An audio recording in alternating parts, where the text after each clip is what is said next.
Hi, it's Martin from Martin's Engine Services. Just making what I think will become a regular feature now, the midweek Wednesday or what's happening in the workshop video. Well, so far this week, not a lot's been happening.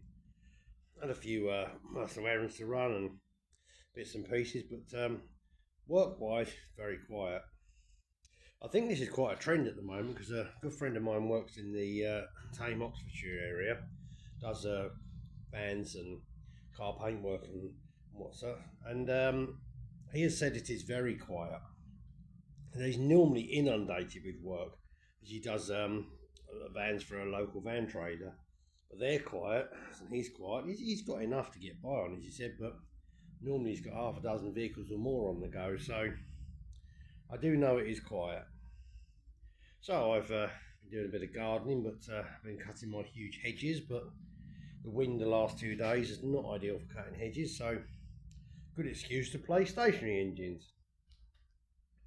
So over the weekend I dug out my Petter PU8 twin cylinder unit, which needed to adapt the carburettor to fit. I previously had it running on a small carburettor of a Kohler 400cc Kohler 10 horsepower engine, but the carburettor simply couldn't deliver the fuel. And I think I mentioned in a previous video, this engine really does drink fuel at quite an alarming rate. The poor little carburettor simply couldn't keep up with it. I was going to fit this Solex unit here, which came off a 1 litre Citroen Saxo or similar. The problem is, it needed to be sat quite high to get a good inlet run, which meant the fuel supply was way too high for gravity feed from the tank.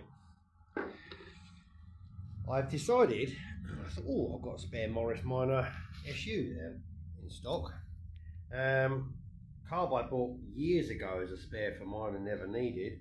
So I grabbed it and I made this rather funky inlet manifold. Me tripping over the stall. See, it's rather funky inlet manifold because it wouldn't fit here because of the tank, and it has to be angled because the float chamber needs to sit level.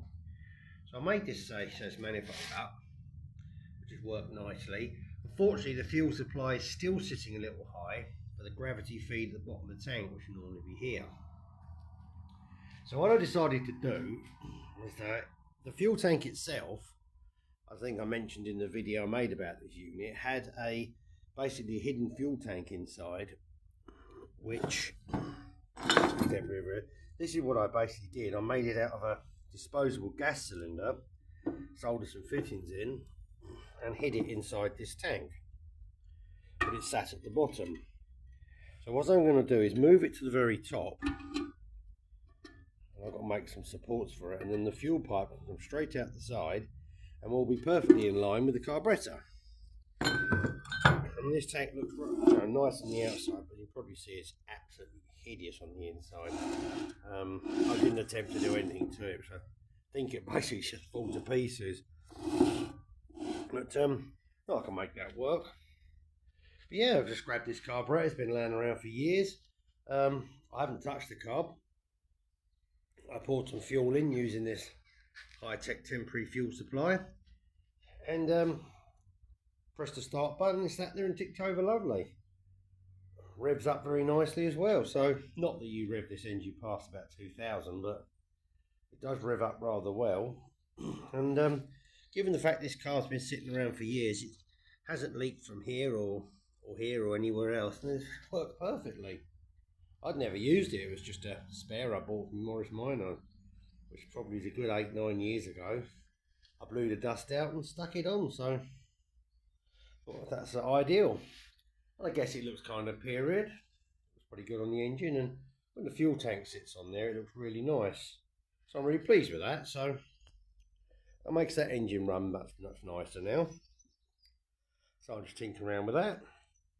And what I have been, what I am waiting for, is a part for the famous Transit with the driveline vibration. Yes, it's tea and biscuits time again. Well, the other week we found out that the differential was noisy in the van, so we replaced the diff, took the old one out, which was full of oil, And the oil was dirty, but still very good condition for 200,000 miles. And in the bottom of the diff casing, there was no sludge and no bearing material or anything. But it did feel noisy or rough when you rotated it. So we fitted a good used unit, which was nice and quiet, filled it up with plenty of good quality gear oil, put the prop back on, took it up the road, and the driveline vibration is still there. So, as I've said in the previous video, we've tried swapping tyres and this thing's a gearbox, blah blah blah. The only original part now is the prop shaft. We did try splitting the prop on the vehicle and turning it round and changing the UJ alignment by 90 degrees, made no difference. Guy who owns the van actually has got quite a little stash of transit spares, and he brought this prop shaft up with him. Now unfortunately this is off of Mark 5 transit, so it's like 95 onwards, and although the ends are the same, Fords have redesigned it. They've moved the bearing along a bit, so on the other one this UJ is the other side of the bearing and the blah is all a bit different. This won't bolt to the earlier van without an adapter that Ford's made that basically bolts on the van over here and then spaces it out to fit this. So we've ordered one of those plates. Luckily he was able to find one in, I think it's Poland it's coming from. But a nice new bearing on here. So all these UJs are in absolutely perfect condition. That's fine. I've cleaned all these mounting faces up. Quite often when people remove these, of course, they hammer a chisel in there and dink the edges up. So I've carefully made sure there's no high spots on there, especially this flange here where it sits on the gearbox. This centralises it and this must be clean. Grease up the spline when it goes in, but so it's ready to fit. We're just waiting for the plate. So hopefully that means it's had flywheel clutch changed to cure one problem. It's had a gearbox swap, didn't cure this problem. We've changed the diff to cure a bearing in the warm bearing problem, but none of it's got rid of the vibration. So it's now becoming an absolute mystery. So hopefully we should get that part by the end of the week. It's a simple bolt on procedure. There's a bracket bolt to the vehicle now with 4 bolts, and this bolts to it, which you undo, and you can put the bracket in 4 additional holes, which Ford have already made in the body shell and never been used. There's a little alignment thing, and you just bolt the plate on, and then this will bolt on exactly the same. All the bolt sizes are the same, so no problem. And that way we can rule out it being a problem with the prop shaft. We really do hope this is going to solve it, because from there on in I really don't know what to think. We've checked over the back axle and the wheel bearings to say it's had different wheels fitted and blah blah blah. To quote a well-known science fiction series, the saga continues. Well, we shall see what happens with that. I've got my ST150 Fiesta sitting here in a moment. A friend of mine gave me his breaking one up for parts. It's the one that blown Duratec came out of. And I need a few odds and ends for mine. Poor old girl's had a lot of owners and seen some actions and sees a few bits and pieces. So I basically robbed their car. They told me to rob any bits you wanted, so I did. And got loads of bits and pieces here, and I've been swapping bits and bobs around and little odds and ends and whatnot. One job left to do now, swap out a problematic door lock on the passenger door, which is a bit fiddly because you have to spring the glass out of plastic clips to remove the mechanism, but it shouldn't be difficult. And then that will fix lots of little gremlins on this car. I mean, it's a very good car, really. It's there's nothing actually wrong with it, just a few little bits and pieces that have given up and been taken off and missing over the years, and I thought just to make a chance to improve it.